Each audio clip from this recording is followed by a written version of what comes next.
In reference to the Miami Heat trying to acquire a star, Barry Jackson tweeted out this: "They lack the assets to make a competitive offer unless they suddenly/surprisingly made Bam available." Now, these words may sound very familiar to Heat fans, which is actually why I blurred out the date on this tweet, because I want you all to guess exactly when Barry Jackson tweeted this out. What year do you think he said this?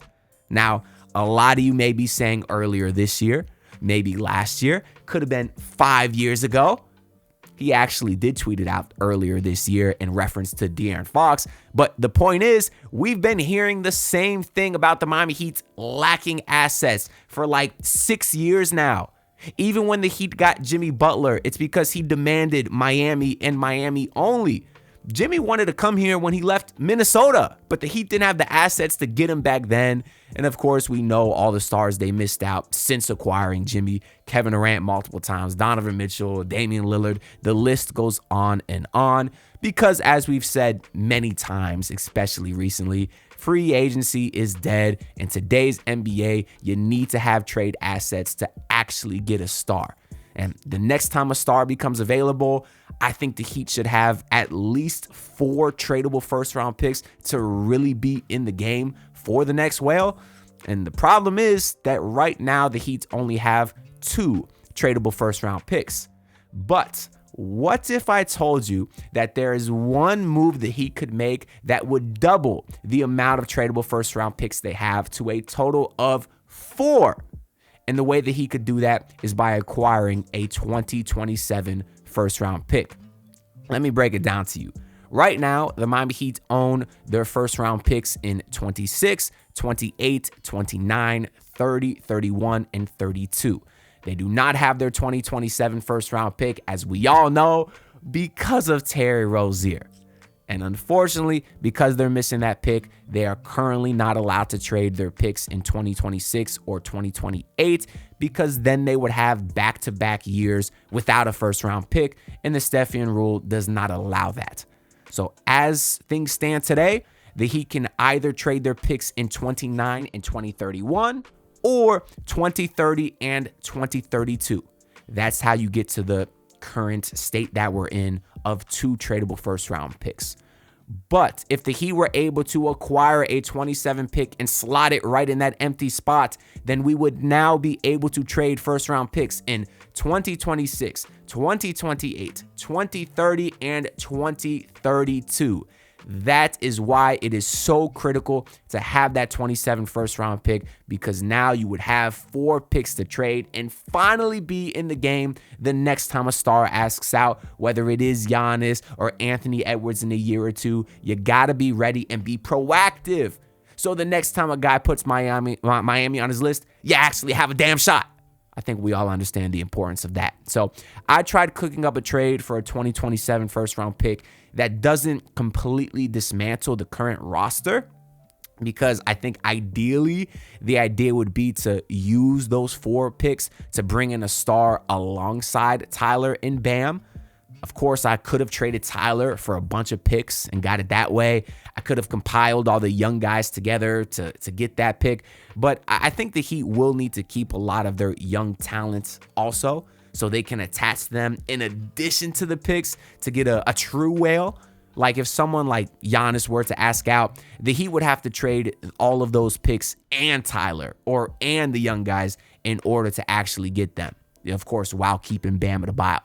So this was difficult to do because I tried making a trade work around either Wiggins or Norman Powell, because I think those are 2 really good players that a contender may believe can put them over the top, especially come mid-season. If a team is playing better than they expected, I could see them saying, hey, the shooting of Norman Powell, the defense of Wiggins, that's what we really need to solidify our championship roster. The problem with that, though, is most of the contenders that think, Powell or Wiggins can put them over the top, they don't have a lot of picks, or they didn't have a 2027 first-round pick specifically. And that's, of course, because they are contenders. So they likely traded a lot of the picks to get to the current position that they're in. So this is the one trade I was able to cook up in which the Miami Heat received Brandon Clark, John Conchar, Jacques Landale, and a 2027 first-round pick from the Grizzlies in exchange for Andrew Wiggins.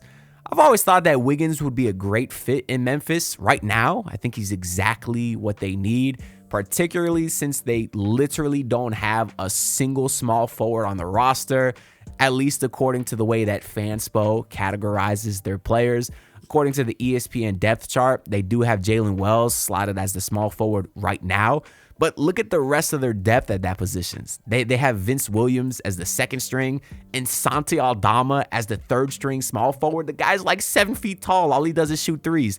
They clearly need some help at that position. And even then, I do like Jalen Wells a lot, but he's currently not a starting small forward on a championship team, not as a sophomore.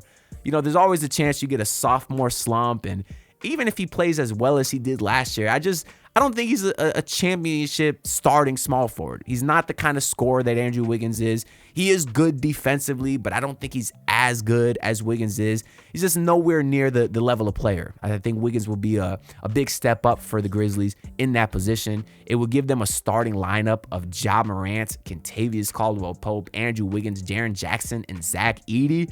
That's nasty to me.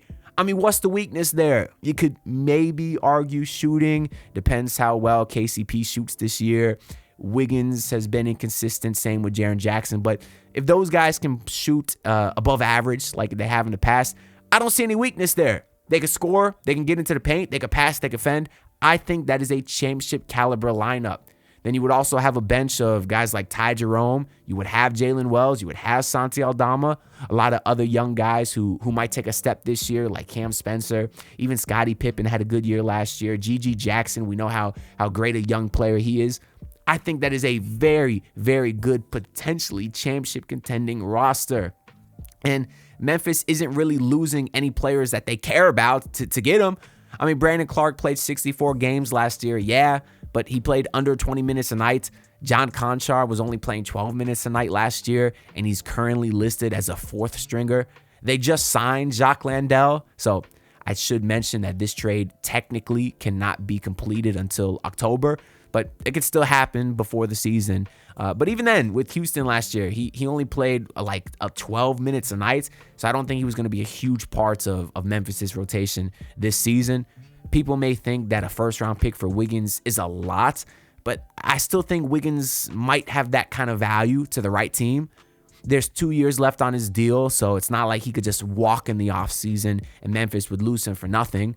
But at the same time, let's say worst case scenario, Wiggins doesn't work out. It's not like they're locked into him for 4 years. So I think 2 years left on Wiggins' deal is like the optimal amount of time. He does technically have a player option next season, so he could walk. But the only way Wiggins would opt out of that player option is if he thinks he can get more money, and he would only think that if he just had an exceptional season. So it's kind of like a win-win for the Memphis Grizzlies there. Either he plays great and they got him for 2 years, or he plays exceptional and he opts out and they could re-sign him for more. So I think it's a win-win for a team that is trying to win a championship next year. Although FanDuel does have them at the 10th best odds to win the West, which I completely disagree with. I think Memphis will probably be above the Spurs and the Warriors and the Clippers. I know that'll probably be a hot take, but they think they're trying to win a championship regardless of what FanDuel has them at. Maybe you like Memphis's over-under win total. You might want to check that out. But as a team that is trying to win, giving up one first-round pick and nothing else is not a lot for a guy who just fits them perfectly. Especially when you consider Wiggins' experience on a championship team before, where he played that exact role. He thrived next to Curry and Draymond Green, and now he'd be next to Ja and Jaren Jackson, who I'm not comparing to Curry and Draymond Green, but you get what I'm trying to say there. Say there. He thrived in that role on a championship team, and I do think he could do the same for the Memphis Grizzlies. For the Miami Heat, I mean, maybe Brandon Clark or Jacques Landale would play some, but ultimately we are getting that 2027 pick, which is the point, and it's for just Wiggins, a guy who wasn't really a part of our future anyways. And as we discussed earlier, I mean, this would allow a 3-team trade like this to happen. where now the Heat would get Giannis and the Bucks are able to get Tyler Hero, Khalil Ware, and 4 first-round picks.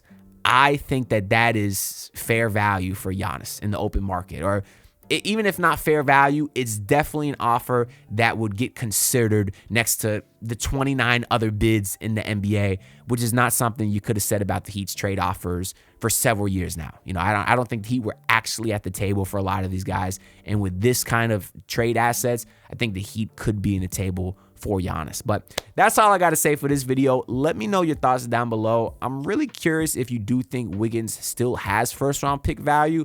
And if not from Memphis, what other teams do you think that he would fit very nicely in? Make sure to drop your comments down below. Also, like and subscribe because I'm going to grind to hit 9,000 subs. And I'll see y'all tomorrow. Peace out. Look, pull up in your city trying to